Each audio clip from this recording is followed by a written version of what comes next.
Welcome to Honest John, car reviews that actually make you go, wow. What?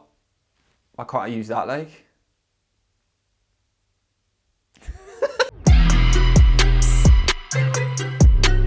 Right, where's the start button? Oh. I haven't done that for a while.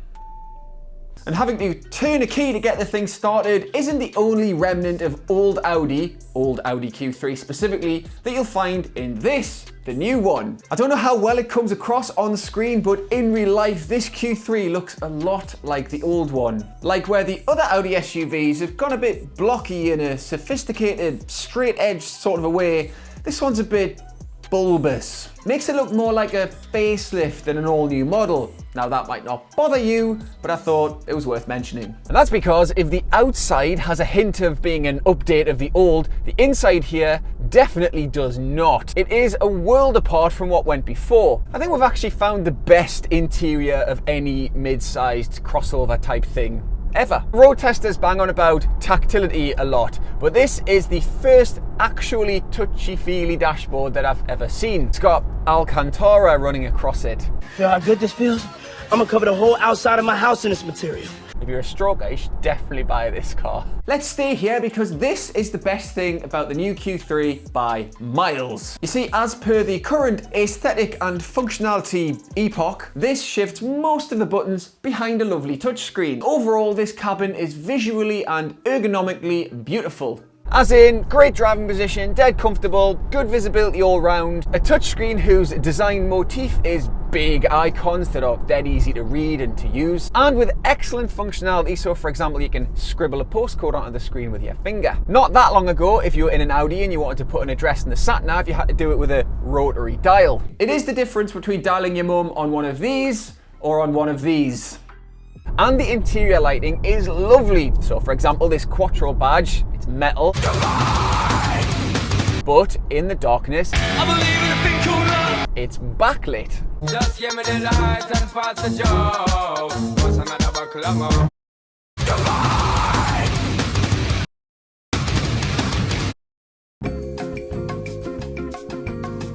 It's also a big leap ahead of the last Q3 in practicality terms. Saying that, up front it doesn't do anything special, although I'm sure Audi will quote some uplift in oddman storage capacity. You will, I'm sure, be able to stuff a few more crisp packets and banana skins into the various crevices that are around you. However, the boot is noticeably bigger and noticeably more thoughtful. In capacity terms, it's a significant leap, but it also has a multi-level floor for ease of loading, and it has a place where you can put the luggage cover inside the car when you're not using it, which is both highly convenient and surprisingly rare. Who among us hasn't left the parcel shelf in the garden by accident, say?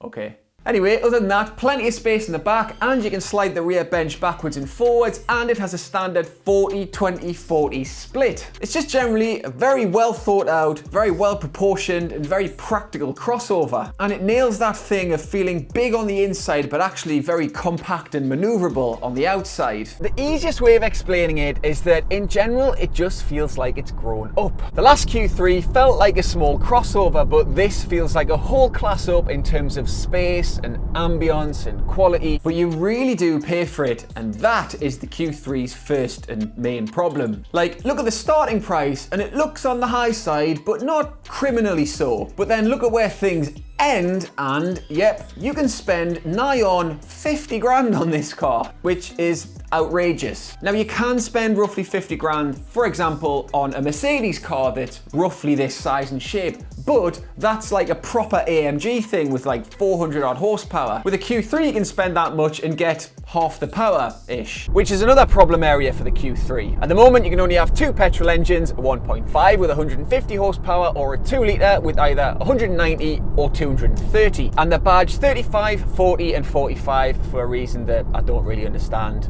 nor care about. Should I have taken the time to learn that stuff? Probably, but they'll change it again soon anyway, won't they? And there's a couple of diesels, obviously, also called 35 and 40, which is a bit baffling, but they've got TDI written at the end of them, so that helps clear that up. But however it's badged, this engine, which is the top end 231, is not as impressive in real life as it looks on paper. So it gets this tub of luxury lard, goose fat if you like, to 62 in a little bit over 6 seconds, but it doesn't feel anywhere near that quick. And it sounds like every other mid-level 4-cylinder petrol engine you've ever heard. There's just this strange sense of inertia, of like sluggishness, and it's partly to do with the gearbox. Just generally dopey throttle response. It chokes this car of the sense of alacrity that it should have. It doesn't feel anywhere near as quick or as responsive or as energetic as nigh on 50 grand's worth of Audi SUV should. And that's despite this one having driving modes including adaptive suspension. In any of the modes, the steering's sort of light and soulless. Can steering have soul? You know what I mean.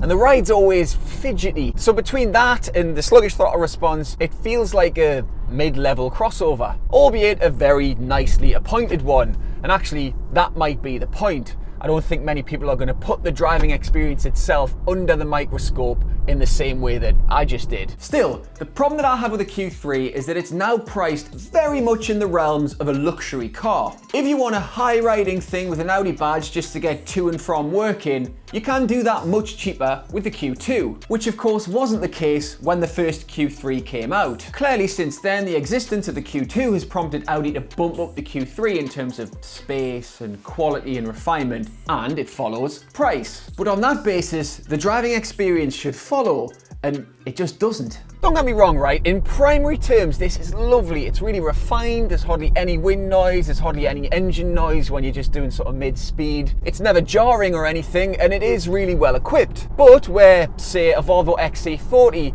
feels like a luxury car, you know, really light controls, really nice ride quality, just a gentle experience. And on the other hand, a BMW X1 feels passably dynamic to drive. This is sort of in a no man's or no woman's land between the two. In my opinion, what they should have done is had a standard comfort setting and then have a luxury setting that's softer rather than having one that goes firmer. And that's why, as much as I like this car taken in isolation, I could quite easily make a case to anyone for buying a Q2 or a Q5 instead, depending on what they wanted specifically. So Q2 starts in the low 20s, which means for less than 30 grand, you can get a really lovely high-riding Audi. And I mean, sure, it's a bit less sumptuous inside, and it's of course a bit smaller, but you can still fit 5 people into it, and it's more fun to drive, and it's just as comfy, really. Alternatively, spend a bit more, and a Q5 will give you significantly more space and luxury and prestige. This is the problem with making so many different types of car that you have to squeeze each one into ever shrinking niches. This car is really lovely when you take it by itself, but I'm just not sure we really need it anymore. It's an argument you can make anyway, and you might not agree, and that's fine. And if you are set on getting one of these, you do get plenty of equipment from scratch, which is good. And so I'd suggest that peak Q3 is a 1.5 petrol, because, well, you know, diesel. With front wheel drive and with automatic, because it's an Audi, and in S-Line spec, because it's an Audi. Seriously, that's going to be a car that's well equipped, easy to drive, fairly economical, pretty refined, and pretty much the best all-rounder when it comes to Q3, because let's face it, it's no sports car, it's never going to be fun to drive. But honestly, I wouldn't buy one of these. I'd buy a Volvo XC40, and then I would enjoy the quirkiness and the luxury ride quality that this car just doesn't have. So there you go, Audi Q3. Thanks for watching. Please hit subscribe. Please watch through our other stuff, and I'll see you soon. Bye. For a start, road testers bang on about tactility. Sorry, I'm just really confused because there is a Q3 that is exactly the same as this one. Same colour, same engine, same spec, everything right in front of us. Except I didn't buy mine, so I'm not embarrassed.